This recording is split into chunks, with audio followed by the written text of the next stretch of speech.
Assalamualaikum warahmatullahi wabarakatuh. Kembali lagi di channel Haryanto. Malam ini saya akan membahas tentang wayang. Karena sekarang musimnya musim penghujan, jadi saya pribadi minta maaf kepada Anda-Anda yang biasa menikmati video-video atau konten-konten saya menelusuri tentang listrik. Mungkin agak terhambat karena waktunya memang lagi banyak hujan. Dan malam ini saya sengaja memperkenalkan yang namanya wayang, karena wayang adalah seni Indonesia. Jadi yang namanya seni itu halus dan indah. Dan wayang dibuat itu dulunya berbagai macam versi. Jadi pertama, dulu sebelum ada wayang kulit, diciptakannya wayang itu dari kayu. Jadi kayu sengaja dibuat tipis, itu dibentuk wayang, namanya wayang klitik. Dan pada masa itu wayang klitik karena selalu diperankan oleh dalangnya, tapi seringkali mengalami patah. Yang namanya kayu itu cepat patah. Jadi waliullah kayak semacam Sunan Kalijaga, Sunan Bonang itu membuatnya berpikir lagi ini dengan cara apa supaya tidak patah. Nah, terciptalah di situ wayang memakai pelapah, tapi pelapahnya pelapah kayak semacam upi jambe namanya. Itu kan kayak kulitnya bisa dibuka lebar, itu bungkus dari kembangnya, kembang jambe atau bunga jambe, itu namanya upi.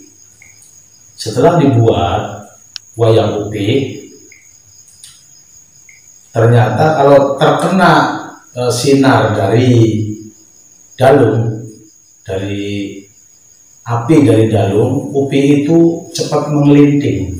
Jadi upi itu tidak selalu bisa terbuka lebar seperti ini. Jadi setelah upi kalau kena sinar dari lampu dalung itu akan melengkung, jadi diganti lagi dengan wayang beber. Nah, di situ wayang beber hanya sekedar kulit lembaran, cuman ada gambar wayangnya saja. Di situ dalangnya juga tidak bisa memerankan dengan bentuk peragaan seperti perang, contohnya itu tidak bisa, karena itu hanya sekedar gambar. Nah, setelah wayang beber,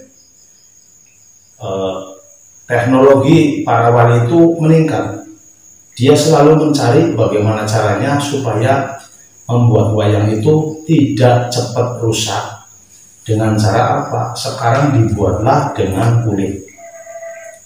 Dan wayang kulit ini terbuat dari beberapa kulit binatang. Contohnya ada dari kulit kerbau, ada juga dari kulit sapi. Kita harus mengenal sejarah wayang itu, karena itu sejarah kita orang Indonesia.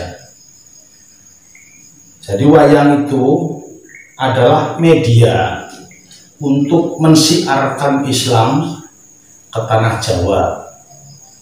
Jadi mensiarkan Islam ke tanah Jawa itu dengan bentuk seni, contohnya wayang kulit, itu salah satunya. Ada juga kayak semacam kuda lumping, terus ada berokan, terus ada pujanggaan. Itu media-media untuk memasukkan Islam ke tanah Jawa. maka cepat tersebarlah Islam di tanah Jawa. Untuk malam ini kita bahas kenapa Indonesia itu butuh dengan seni atau budaya. Karena besarnya suatu bangsa itu tergantung adat dan budayanya. Nah, maka di sini saya pengen mengupas untuk anak-anak muda yang kebanyakan itu tidak tahu dengan sejarah. Jadi kenapa yang namanya tontonan bisa menjadi tuntunan? Nah, ini letaknya di sini. Sebelum Indonesia modern, dulu zaman para wali itu membuat wayang, ini mengandung banyak arti. Ini namanya wayang Bima. Kalau di daerah Jawa Timuran ada yang menamakan Werkudara, Brotoseno, ada yang menamakan Bima. Wayangnya seperti ini. Kenapa bisa menjadi tuntunan? Karena zaman dulu itu orang-orang sebelum Islam itu hanya mengenal seni itu karena mereka memang benar-benar pecinta seni, cuman tidak tahu artinya. Jadi kita kupas beberapa wayang nanti ke depannya lah ya. Ini kita ambil satu aja contohnya Bima. Bima itu mengandung makna. Nama Bima itu kalau sekarang bisa disebut bimbingan untuk manusia. Kenapa bisa dijadikan bimbingan untuk manusia? Karena Bima memang berkarakter, dia orangnya jujur, tidak pernah bohong semasa hidupnya. Nah, untuk menjadi orang jujur seperti Bima itu sangat susah. Kita mulai mengkaji dari titik awal. Kalau kita lihat, ini namanya centung.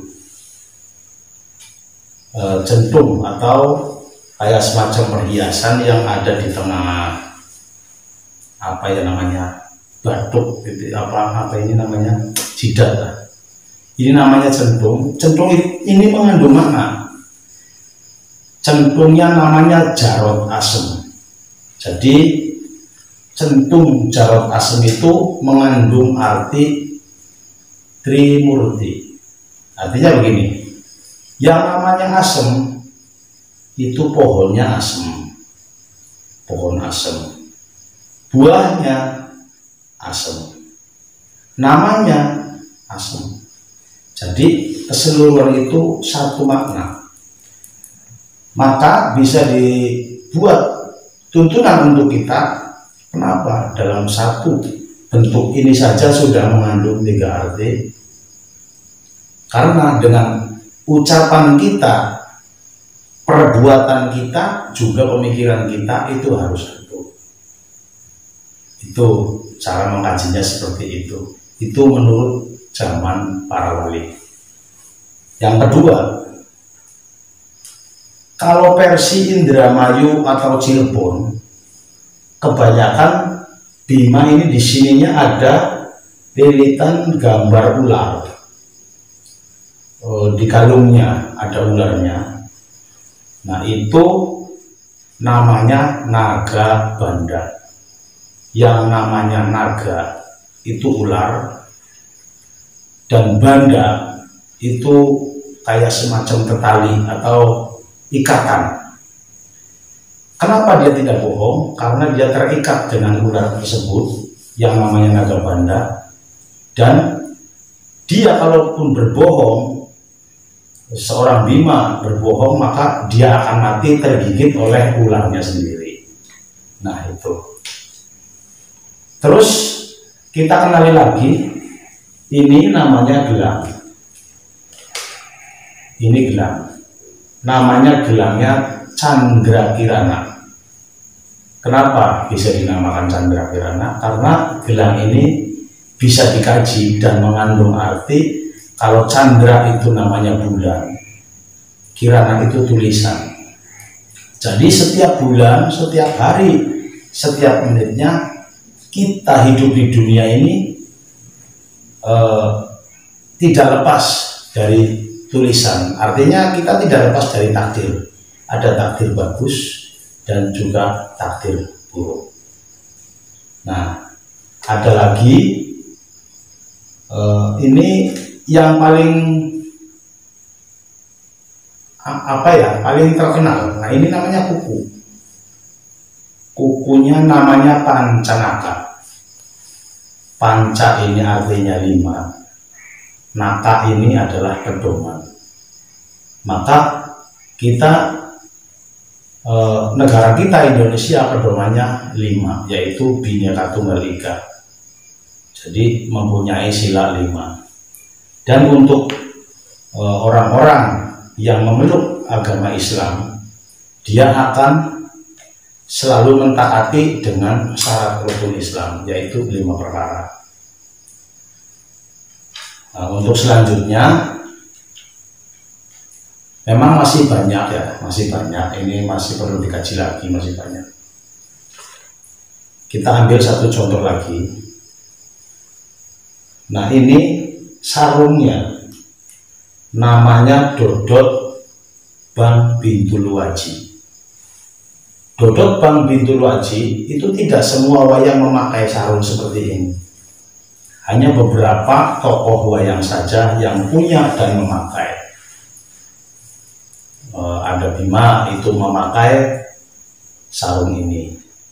Terus ada lagi Hanuman. Hanuman itu memakai sarung Dodot Bang Bintul Waji. Yang ketiga itu Kilurah Semar Udapawana atau Semar Bodronoyo. Dia memakai sarung Dodot Bang Bintul Waji.